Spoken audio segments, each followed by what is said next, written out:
Pallanuoto? La pallanuoto sicuramente la perdita della Pro Recco è una perdita importante a livello internazionale,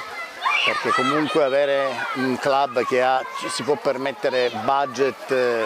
non dico calcistici, ma quantomeno pallavolistici o del basket, è un fatto importante chiaramente per i giocatori. In Europa qualcuno ha seguito, vedi Ferencváros,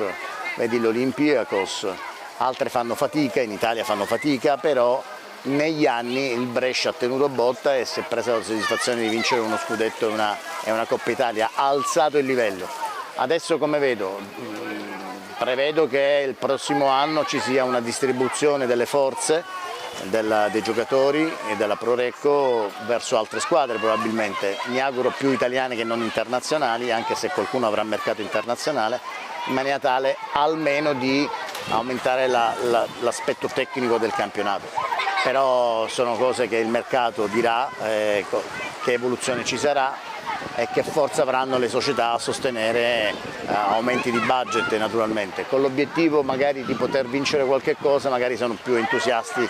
a poter mettere mano al portafoglio ai presidenti, se no vedremo insomma.